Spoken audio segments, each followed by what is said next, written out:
আসসালামু আলাইকুম প্রিয় দর্শক, অন্য মঞ্চের আলোচনায় আপনাদের সকলকে আমন্ত্রণ জানাচ্ছি। নমস্কার, আমি তরুণ ঘোষ। প্রথমে আপনাদের জানাই যে দীর্ঘদিন ধরে একটা প্ল্যান চলছিল পাকিস্তান এবং বাংলাদেশের মধ্যে। যবে শেখ হাসিনা দেশে ফেরার ঘোষণা দিয়েছেন, তারপর থেকে বিএনপি এবং জামায়াতের মধ্যে একটা অস্থিরতা সৃষ্টি হয়েছে। কারণ তারা জানে, বিশেষ করে জামায়াত জানে, যে যদি শেখ হাসিনা দেশে ফিরে আসেন এবং যেভাবেই হোক তিনি তো নির্বাচিত হবেন, তাহলে তাদের রক্ষে নেই। ফলে তাদের এখন কি করতে হবে? তাদের বাঁচতে হলে এমন একটা কিছু করতে হবে যেখানে সাপও মরে, লাঠিও না ভাঙে। ফলে তারা পাকিস্তানের সঙ্গে গোপনে যোগাযোগ করে। পাকিস্তান এমনি সবসময় ভারতের সঙ্গে তো লেগে আছি, সবসময় যুদ্ধঙ্গই ভাব, মানে একবার মার খেয়ে শিক্ষা হয়নি, আড়মোড়া করে ছেড়ে দিয়েছিল। মিলিটারি ইন্টেলিজেন্স থেকে কয়েকদিন আগেই আমি খবরটা পেয়েছিলাম, কিন্তু তখন খবরটা প্রকাশ করার অনুমতি পাইনি। গতকালকে আমি সারাদিন আপনার এই এতে থাকায়, ফোর্ট উইলিয়ামে থাকায় আমি কোনো ভিডিও আপলোড করতে পারিনি, শুধু এই খবরটি জোগাড় করার জন্য। যে খবর যা পাওয়া গেল MII থেকে, মিলিটারি ইন্টেলিজেন্স অফ ইন্ডিয়া, যে খবরটা পাওয়া গেল, সেই খবরটাকে পুষ্টিকরণ করেছেন, মানে শিওর করেছে আমাদের রাশিয়ার এজেন্সি। এবং রাশিয়া চীনের সঙ্গে কথা হয়েছে, চীন বলেছে আমি এর মধ্যে ঢুকব না। রয়ে গেল কি? তাহলে রয়ে গেল টার্কি। টার্কি হয়তো পাকিস্তানকে সাহায্য করবে। ইতিমধ্যে পাকিস্তান কিছু অস্ত্রশস্ত্র জোগাড় করেছে। এই যে 3 বিলিয়ন লোন পেল না, এর থেকে ইন্টারন্যাশনাল মনিটারি ফান্ড থেকে, সেখান দিয়ে কিছু টাকা নিয়ে তারা প্রচুর অস্ত্রশস্ত্র কিনেছে। এই যে কখনো বলছে হাত কেটে নেবো, কখনো বলছে বিলাবেল ভুট্টো বলছে পরমাণু বোমা মেরে দেবো, এগুলো হচ্ছে যুদ্ধের আগের হুঙ্কার। আগের বারে যুদ্ধের 2024 পাহেলগাঁওয়ের যুদ্ধের আগে এইরকম হুঙ্কার টুঙ্কার দিয়েছিল। এবারে কাজটা অনেক সহজ হয়ে গিয়েছে, যেহেতু পূর্ব বাংলা পূর্ব পাকিস্তানের সঙ্গে পশ্চিম পাকিস্তানের সঙ্গে নিবিড় যোগাযোগ স্থাপন করে চলেছে। এবং জামায়াত বিএনপির সঙ্গে কথা বলে তারা বলেছে তাদের সমস্ত জায়গা এবং তাদের যে সমস্ত জায়গাগুলো লাগবে তার ব্যবস্থা করে দেবে। পরিবর্তে পাকিস্তান চেয়েছে যে তাদের এখানে স্থায়ী ক্যান্টনমেন্ট গড়তে দেওয়ার অনুমতি দিতে হবে। সবকিছুতে দেওয়া নেওয়ার সম্পর্ক থাকে। পাকিস্তান চেয়েছে বাংলাদেশে বেশ কয়েকটা ক্যান্টনমেন্ট করবে। জামায়াত রাজি হয়েছে। বিএনপি একটু মানে গড়িমসি করলেও জামায়াতের চাপের কাছে বিএনপি নত হয়েছে এবং এটা করেছে, স্বীকার করে নিয়েছে যে যদি এখানে 2-3টে যদি ক্যান্টনমেন্ট করতে চায়, একটা হচ্ছে সীমান্তবর্তী অঞ্চল এই বাংলা মুর্শিদাবাদের দিকে, একটা হচ্ছে 7 সিস্টার, আর একটা হচ্ছে আপনার ওই এর দিকে কি বলে জায়গাটা আমি ভুলে গেলাম, কিশোরগঞ্জের দিকে। 3টে জায়গায় তারা 3টে ক্যান্টনমেন্ট করতে চায়। তো এখন এটা যখন ভারতবর্ষের কানে এসছে, ভারতবর্ষ তখন বুঝে গেছে যে এই শেখ হাসিনাকে নিয়ে কূটনৈতিক ভাবে ভারতবর্ষ বিরান এগোচ্ছিল, এখন আর কূটনৈতিক ভাবে এগোনো যাবে না। এবং বাংলাদেশের ওপরে যে আঘাতটা ভারত হানতে চায়নি, এখন সেটা অবশ্যম্ভাবী হয়ে গিয়েছে। বাংলাদেশের জামায়াত এবং বিএনপি এরা দুজনে মিলে মানে যত জায়গা জমি দেওয়ার ব্যাপারে এবং সাহায্য করার ব্যাপারে এরা যে কথাবার্তা বলতে এসছে, সেখানে তারা হ্যাঁ করেছে। কিছুদিন আগে আপনাদের মনে আছে জাহিদুর রহমান, তিনি কলকাতায় এসেছিলেন। কলকাতায় এসে তার একটা কি প্রোগ্রাম ছিল, কি একটা প্রোগ্রামটার নাম ভুলে গিয়েছি আমি, তাকে ঢুকতে দেওয়া হয়নি। কারণ তিনি প্রোগ্রামটা অ্যাটেন্ড করে তিনি কিছু লোকের সঙ্গে দেখা করার প্ল্যান করেছিলেন। তার ওই যে ভিজিটটা ছিল, এখানে পাকিস্তানের যে অ্যাসেট আছে সেই অ্যাসেটদের সঙ্গে কথা বলা, সেটা ভারতবর্ষ বুঝতে পারে এবং ভারতবর্ষ তাকে ঢুকতে দেয়নি। এবং আপনারা প্রশ্ন করতে পারেন, প্রশ্নটা আমিও করেছিলাম, যে পাকিস্তানকে একসঙ্গে বেড়ে একেবারে শেষ করে দেওয়া হলো না কেন? এটা নিয়ে আমারও প্রচুর ভেতরে ভেতরে রাগ ছিল, যে যখন ধরলো তখন একেবারে সাপের মাথা কাটলো না কেন? উত্তরটা হচ্ছে, ভারতবর্ষ এমন একটা দেশ রাখতে চায় যে দেশটার ওপরেতে তার তৈরি অস্ত্র এগুলো পরীক্ষা করতে চায়। পাকিস্তান হলো দ্য বেস্ট, একদিন শত্রু বলে সারা পৃথিবীতে পরিচিত আছে। তারপরেতে পাকিস্তানের অস্ত্রশস্ত্র যা ব্যবহার করেছে ভারতবর্ষ একটাও ভারতবর্ষ ঢুকতে দেয়নি, আকাশ থেকে সব আটকে দিয়েছে।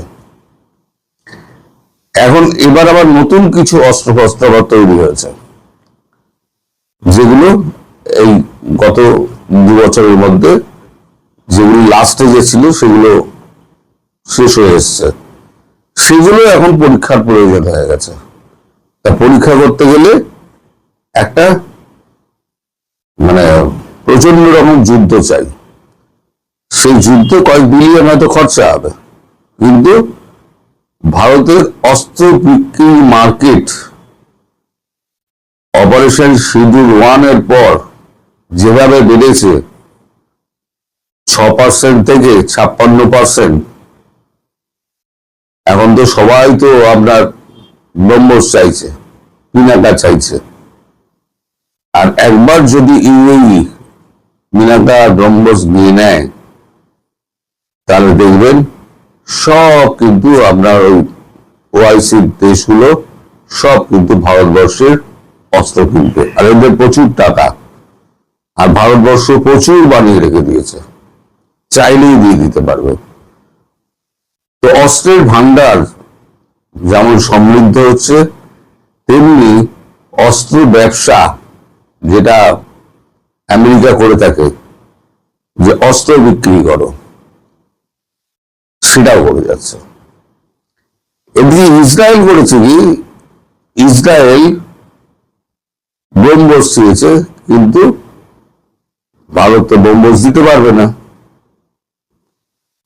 S-400 দিতে পারবে না। এই কারণে যে S-400 তৈরি হয়েছে রাশিয়া এবং ভারতের যৌথ টেকনোলজিতে। এবং সেখানে একটা জায়গায় বলা আছে, একটা চুক্তিতে একটা জায়গায়, যে কোথাও দিতে গেলে রাশিয়ার অনুমতি চাই। তাহলে S-400 দেওয়া যাবে না, তাহলে S-400 এর বিকল্প কিছু একটা তৈরি করতে হবে। তখন থেকে ভাবনা চিন্তা শুরু হয়ে যায়, কি করে একটা S-400 একটা বিকল্প তৈরি করা যায়। আর আমরা ইসরায়েলকে বরাবর, আমাদের সঙ্গে ইসরায়েলের বরাবর একটা ভালো রকম সম্পর্ক রয়েছে। আমাদের যেমন ইরান বন্ধু, ইসরায়েলও বন্ধু।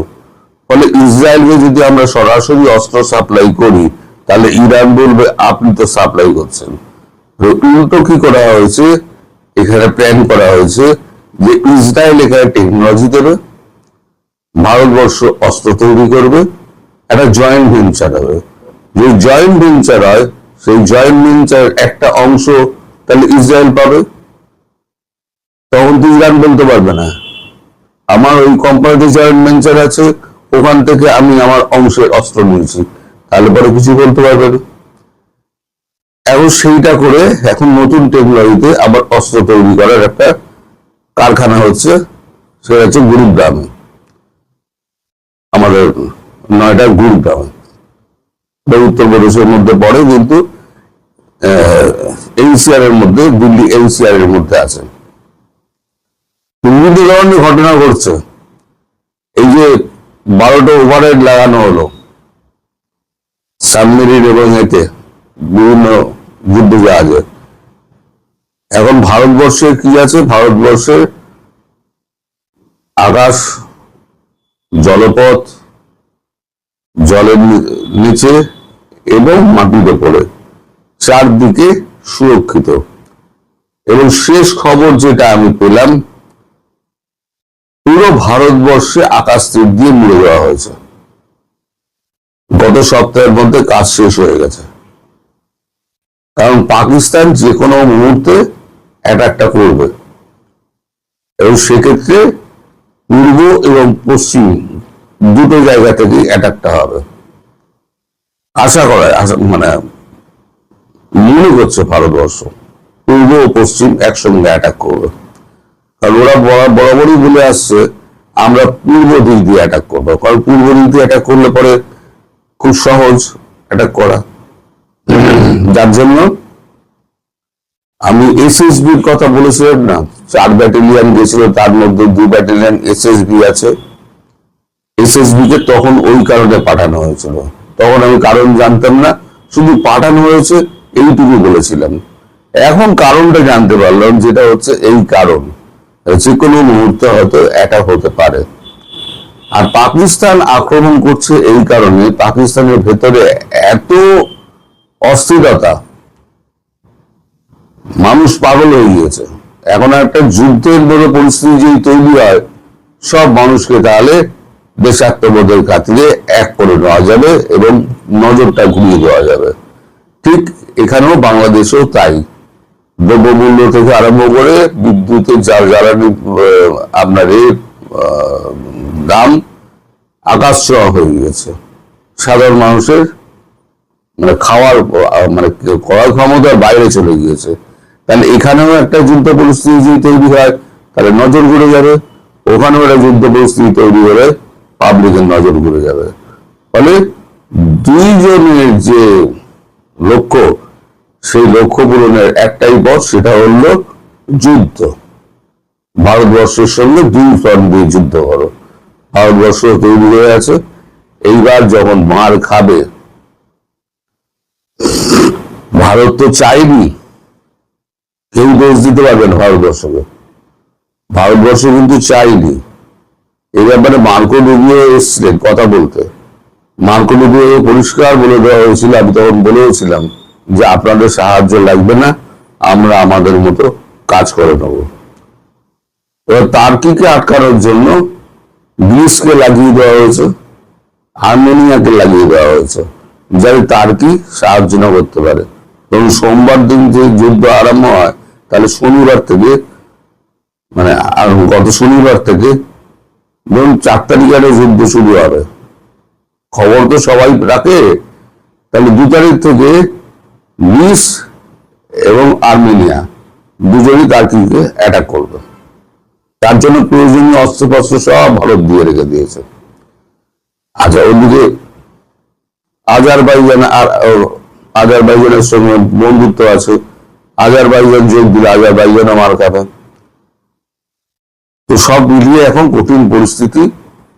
যে কোনো মুহূর্তে, যে কোনো দিন যদি পাকিস্তান এই পরমাণু ভয় দেখাচ্ছে, পরমাণু মারতে পারবে, পরমাণু নেই ওদের কাছে, নেই, খুনটা পড়ে আছে, ওইটুকু দেখায়। মিসাইল মারবে। আর এর থেকে প্রচুর নিয়েছে, কি বলে, ড্রোন নিয়েছে তুর্কি থেকে। সেই প্রচুর ড্রোন যেটা নিয়েছে, ওই যে $2-3 বিলিয়ন যেটা ইন্টারন্যাশনাল মনিটারি ফান্ড থেকে পেয়েছিল, সেখান থেকে কয়েক হাজার ড্রোন নিয়েছে। এবার পর 300-400 করে ড্রোন মারবে, কতগুলো আটকাবে? কতবারও মেরেছিল, কিন্তু ভারতবর্ষের মাটিতে একটাও পড়েনি। একটা বোধহয় পড়েছিল, কোনো পাঞ্জাবের কোনো ক্ষেতে একটা পড়েছিল। তো এই যে ড্রোন টেকনোলজি, এই ড্রোন টেকনোলজিটা এখন বিশ্বের বৃহত্তম একটা শক্তিধর অস্ত্র হিসেবে দাঁড়িয়ে গেছে। আর আমরা ড্রোনকে মিসাইল দিয়ে মারি না, আমরা 12 টাকা 14 টাকার গুলি আমরা অটোমেটিক্যালি ওই গুলি দিয়ে মেরে দেয়, অত মিসাইল ব্যবহার করি না, যেটা আমেরিকা করে আমেরিকার লস খেয়ে গেছে। কারণ আমেরিকার ওই পদ্ধতি নেই, ভারতবর্ষ যে পদ্ধতিটা বার করেছে। যাই হোক, আপনারা অপেক্ষা করুন, তবে শেখ হাসিনার ফেরা আটকাতে পারবে না। যদি তাড়াহুড়ো করে তাহলে 4-5 দিনের মধ্যে সব সাফাই হয়ে যাবে। আর এই বাংলাদেশের মধ্যে যদি শুরু হয় একবার, বাংলাদেশের মধ্যে যে জেহাদি গুলো আছে খুঁজে কিন্তু মারবে, ভারতবর্ষ ছেড়ে দেবে না, খুঁজে মারবে। আর এখানে ক্যান্টনমেন্ট ঘুরতে দেওয়ার তো কোনো প্রশ্নই নেই পাকিস্তানকে। আমাদের ঘাড়ের ঘোড়ায় ক্যান্টনমেন্ট করবে, তা হতেই পারে না। আসলে পূর্ব পাকিস্তান এই যে চলে গেছে শেখ মুজিবের হাত ধরে, এটা পাকিস্তান এখনো মেনে নিতে পারছে না। তার মেয়ে শেখ হাসিনা তাকেও সহ্য করতে পারে না।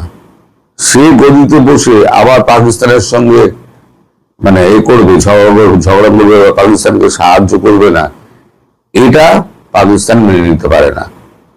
তাহলে পাকিস্তান ধীরে ধীরে বাংলাদেশে ঢোকার চেষ্টা করছে। আর যে ক্যান্টনমেন্টের কথা বলছে, কালকে পুরো ফৌজ নিয়ে আসবে, তারপরে দেখবেন বাংলাদেশের সেনাদের ট্রেনিং দিচ্ছে। এমনি ট্রেনিং নিতে গেছিল বাংলাদেশ সেনারা, তারপর দেখবেন বর্ডারে সমস্ত পাকিস্তানি সেনা দাঁড়িয়ে গেছে বাংলাদেশ সেনার পাশাপাশি। সেই সুযোগ ভারতবর্ষ দেবে না। তবে যখন মার হবে তখন কিন্তু ম্যাক্সিমাম লেভেলে মার হবে, আর সেটা দিনক্ষণ ঠিক করে হবে না, খুব তাড়াতাড়ি হবে। এই খবর গতকাল আমি সারাদিন ধরে কালেক্ট করেছি, কালকে কোনো ভিডিও আপলোড করতে পারিনি, তার জন্য দুঃখিত। কিন্তু আজকে একেবারে সকাল ভিডিওটি করে আপনাদেরকে হাজির করছি। আপনারা অবশ্যই কমেন্ট করে আমায় জানাবেন যে এই খবর আপনাদের কতটা উপকারে লাগবে। সবাই ভালো থাকবেন, সুস্থ থাকবেন, সাবধানে থাকবেন। মুক্তিযুদ্ধের জয় হবেই। নমস্কার।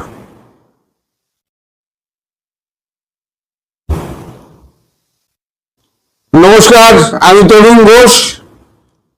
কখনো বলছে কেটে ফেলবে, কখনো বলছে পরমাণু বোমা মারবে, আর কখনো শান্তির বাণী।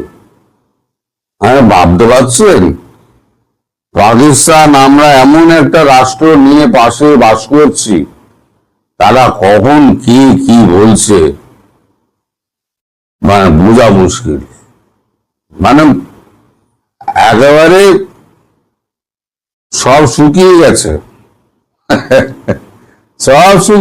জল বন্ধ হয়ে গেছে না, ইন্ডাস ওয়াটার ট্রিটি এখন তো শুকা নদী, এখন সাইকেল করে নদী পার হচ্ছে। এই ইন্ডাস ওয়াটার ট্রিটি নিয়ে কি বলছে দেখুন। এখানে আনন্দবাজারে বেরিয়েছে, জল না পেয়ে দিশেহারা পাকিস্তান, ভারতের প্রধানমন্ত্রীকে আক্রমণ, পাক মন্ত্রী বললেন হাত কেটে নেব। লে ভাই, যদি আপনার ক্ষমতা থাকে হাত কেটে নেওয়ার, হাত কেটে নিন। কি করবে ভারত? মোদী যেমন হাত পাত গুলো সামনে টামনে রাখছেন, আমার মনে হয় এটা কোন সময় হাত ফাত কেটে নিয়ে চলে যাবে, তখন মুশকিল হয়ে যাবে। তা হুমকি কি দিচ্ছে শুনুন। ফের ভারতকে হুমকি পাকিস্তানের, এবার সরাসরি প্রধানমন্ত্রী নরেন্দ্র মোদীর নাম করে হুমকি। সিন্ধু জলচুক্তি অমান্য করে ভারত পাকিস্তান জল দিচ্ছে না বলে তাদের অভিযোগ, সেই নিয়ে হাত কেটে নেওয়ার হুমকি দিলেন পাকিস্তানের মন্ত্রী। পাকিস্তানের জলবায়ু মন্ত্রী মুদাসির মালিক, নাম শুনেছেন কখনো? আমি তো অন্তত শুনিনি। আবার জলবায়ু মন্ত্রী পাকিস্তানের আছে, এটাও তো প্রথম শুনলাম। যাই হোক, যা লিখেছে পড়ি। পাকিস্তানের জলবায়ু পরিবর্তন মন্ত্রী মুদাসির মালিক ভারতকে হুমকি দিয়েছেন 2025 সালে পহেলগাঁওয়ে জঙ্গি হামলার পর সিন্ধু জলচুক্তি স্থগিত রাখার সিদ্ধান্ত নেয় ভারত। সেই চুক্তি দুই দেশের মধ্যে সংঘাত ক্রমশ বাড়ছে। এই বিষয়টি আন্তর্জাতিক মহলের দৃষ্টি কাড়ার চেষ্টা করছে পাকিস্তান। আর সেই আবহে ভারতকে হুমকি দিলেন মালিক।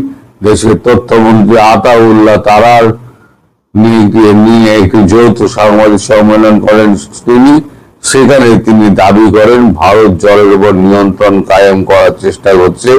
পাকিস্তানের জল আটকালে ফল ভালো হবে না। ভারতকে হুঁশি দেওয়ার সময় সরাসরি প্রধানমন্ত্রীর নাম করে মালিক বলেন, পড়শি দেশের প্রধানমন্ত্রী জলের কল নিয়ন্ত্রণ করছে। উনি বলছেন পাকিস্তানে এক ফোঁটাও জল পৌঁছে দেবেন না। আমাদের ভাগে প্রাপ্য জল আমরা ওপরে থাবা বসাতে এলে হাত কেটে ফেলে দেবো। মালিকের এই বক্তব্যের ভিডিও ছড়িয়ে পড়ার পর সংবাদ মাধ্যমে সোশ্যাল মিডিয়ায় এবিপি আনন্দ তার সত্যতা যাচাই করেন। এটা সবসময় দিয়ে থাকে। 1960 সালে আমরা বিশ্ব ব্যাংকের মধ্যস্থতায় এই চুক্তি হয়েছিল, কিন্তু ভারত তো বরাবরই বলে গেছে যে জল আর রক্ত দুটো একসঙ্গে বইতে পারে না। এবার চারদিকে যখন ছি ছি ছি ছি ছি ছি শুরু হয়েছে, তখন তো আর মুখ দেওয়ারও জায়গা নেই। তখন তো সবাই পাকিস্তান গেছে হয়ে গেছে, সবাই থুতু করছে। এবার পাকিস্তানের না, তখনও করেনি। তারপরে বিলাওয়াল ভুট্টো, তিনি ঘুঙুর ভুট্টো, তিনি আরো এক ধাপ এগিয়ে বললেন, আমাদের নো ফার্স্ট ইউজ পলিসি নেই। সিন্ধু জলচুক্তি নিয়ে ভারতে পরমাণু বোমার হুমকি দিলেন বিলাওয়াল। এই নিয়ে কতগুলো হুমকি হলো ভাই। এর আগে তো আপনাদের পিপিপি মানে পাকিস্তান পিপুলস পার্টির ইমরান খানের তার একজন মন্ত্রী ছিলেন, আধা পাটা খেয়ে নিতেন। তো তিনি বলতেন যে हमारे पास पाव पाव का बम परमाणु बम है, ना चिड़िया डाकेगी ना घास उगलेगा, पाव पाव बम मारेंगे। अरे এদের তো পরমাণু বোমা সম্পর্কে কোনো এই নেই, জ্ঞানই নেই। আচ্ছা, তাই যদি হতো তাহলে এই যে 2024 সালে পহেলগাঁওয়ের পর যে এই যে একেবারে ব্রহ্মজের বারিশ হয়ে গেল, তখন তো তোমার একটা পরমাণু মানলে না, মেরেই দেখতে। হুমকি দিচ্ছ কেন? একটা মেরে দেখতে, তাহলে না বুঝতাম। সব খোলগুলো পড়ে আছে। আমি তো বহুদিন আগে বলেছি, যা যন্ত্রপাতি আছে ভেতরে ভেতরে সব দিয়ে সৌদি আরব চলে গিয়েছে। ওই যে বলেছিলাম, ওদের ধার এখন $83.83 বিলিয়ন। এই 73 বিলিয়ন ডলার নয়, টাকা। 83 বিলিয়ন পাকিস্তানি টাকা। তারপর 4 পুস্ত লেগে যাবে এই টাকা শোধ করতে করতে, তাও শেষ হবে না। তারপরও ধার করে যাচ্ছে। আচ্ছা, একবার জিজ্ঞেস করে না যে ধার যে দিচ্ছ কি দিতে হবে? জিজ্ঞেস করে না। কারণ এরপরে তো পাকিস্তান না ভাগাভাগি হবে। সৌদি আরব বলবে এই অংশটা আমার, আমেরিকা বলবে এই অংশটা আমার, চীন বলবে এই অংশটা আমার। যে যা টাকা দিয়েছে সেই অংশ মতো তাদের সব অঞ্চল কিনে নেবে, দখল নিয়ে নেবে। এমনিতেই তো আপনার পিটিভি ব্রডকাস্টিং যেটা আছে সেটা সেটা আপনার বন্ধক দেওয়া আছে, রেডিও স্টেশন বন্ধক দেওয়া আছে, এমনকি হাইওয়ে গুলো পর্যন্ত বন্ধক দেওয়া আছে। মজাই পাকিস্তানের এই অবস্থা। আর ওই পাকিস্তান থেকে নাকি পরমাণু বোমা আপনারা নৌকা করে নিয়ে আসবেন বলেছিলেন না আপনাদের কি একজন বাংলাদেশে? আমরা শুধু হাসি, পরমাণু বোমা নৌকা করে পাকিস্তান থেকে বাংলাদেশে নিয়ে আসবে। নিয়ে আসুন ভাই, আমরা একটু দেখি। তা এই নিয়ে যখন চারদিকে ছিছি চলছে, তখন আবার মুখ বাঁচানোর জন্য আবার স্টেটমেন্ট দিচ্ছে, গিয়ে মুখ বাঁচাতেই ভারতকে অনুকরণ।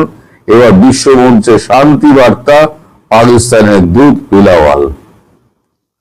বিলাওয়াল আবার উল্টো সুর গাইতে শুরু করে দিচ্ছে। চারদিকে এমন খিস্তির বন্যা বইছে, বিলাওয়াল উল্টো সুর গাইতে আরম্ভ করে দিচ্ছে। এবং কোন দিকে যাবেন আপনি?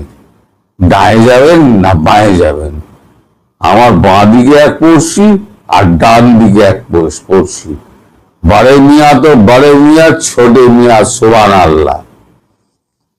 বড়ে মিয়া কখনো পায়ে ধরছে, কখনো হাত কেটে নিচ্ছে, কখনো শান্তির কথা বলছে। আর ছোট মিয়া ও তো কথায় কথায় দিল্লি দখল করে নিচ্ছে। কেউ কিন্তু আসছে না। আসছে কারা? 2000 2500 লোক সব লাইন দিচ্ছে পাসপোর্টের জন্য, এই ভিসার জন্য। এতই যদি দখল করার ইচ্ছা, তাহলে পরে এই পাসপোর্টের লাইনে অত ভিড় করছেন কেন? অত ভিড় করছেন কেন? ভারতের প্রতি এত ঘৃণা। আমাদের এখানে নাকি টয়লেট নেই, আমরা রাস্তায় বসে নাকি এই সমস্ত কাজকর্ম করি। সেসব জায়গায় আপনার থাকতে খারাপ লাগে না? সেই সমস্ত দোকানে খেতে খারাপ লাগে না? আসলে হচ্ছে ঈর্ষা।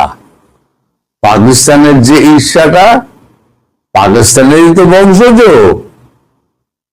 তাদেরই এই ঈর্ষাটা রয়ে গেছে। আর পাকিস্তানের বংশজ যারা নয়, তারা হচ্ছে গিয়ে দেশপ্রেমী। আর এইগুলো হচ্ছে চিংড়ি করে ওই চিংড়ি মাছের মতো লাফায়। নতুন চিংড়ি ধরলে জেলেরা যেমন লাফায়, আমি আপনাদের ভিডিওতে দেখেছি। মহসিনুল হক তিনি মাঝে মাঝে ভিডিও করেন, আমি ওনার খুব ভক্ত, আমি ওনার ভিডিওগুলো দেখি। তা ওনার ভিডিওতে মাছ ধরা দেখতে আমি খুব ভালোবাসি, আমি মাছ ধরা দেখি। তো ওই চিংড়ি মাছগুলো লাফায়। এই চিংড়ি মাছগুলো যখন এই ভিসা নিতে যাবে না, এক এক করে ধরা পড়বে। যদিও বা ওইখানে ধরা না পড়লি, ওখানে যদি ধরা না পড়িস, তাহলে পরে ভারতে এলে তো ভারতের ইমিগ্রেশন ধরে সোজা একদম জিজ্ঞাসাবাদ করে সোজা ঢুকিয়ে দেবে। মন্ত্রী বলে ছাড় পেয়ে যায় ডক্টর জাহিদুর রহমান, উপদেষ্টা বলে। তাই বলে আপনারা ছাড় পাবেন না? ভিসা দিয়ে যাবেন না? ওই যে বয়স্ক মানুষগুলো দাঁড়িয়ে আছে, ওনারা ভিসা পেয়ে যাবেন, নিশ্চিন্তে দেখুন, ওনারা ভিসা পেয়ে যাবেন। আপনাদের ভাগ্যে ভিসা জুটবে না। আর কলকাতা দেখা আপনাদের হলো না, আর শপিং করা হলো না, আপনারও হলো না, আপনার পরিবারেরও হলো না। কারণ সব আপনাদের ফেসবুক, ইনস্টাগ্রাম যা যা আছে, সোশ্যাল মিডিয়ার আছে, সব ভারত সব তার কবজায় নিয়ে। এখন আপনি উড়িয়ে দিলে কি হবে? যা নেওয়ার ভারত নিয়ে রেখে দিয়েছে। সেখানে কে কি বিবৃতি দিয়েছে, জাহিদুর রহমানকে পরপর দেখিয়ে দিতে পারে যে আপনি এই বলেছেন, গত 1 মাস আগেই আপনি এই বলেছেন, আপনার ফেসবুক পেজে আপনি এই পোস্ট করেছেন ভারত সম্পর্কে। তার মানে ভারতের সব আছে। সুতরাং ওই লাইনে দাঁড়িয়ে নিজেদের সময় নষ্ট করবেন না।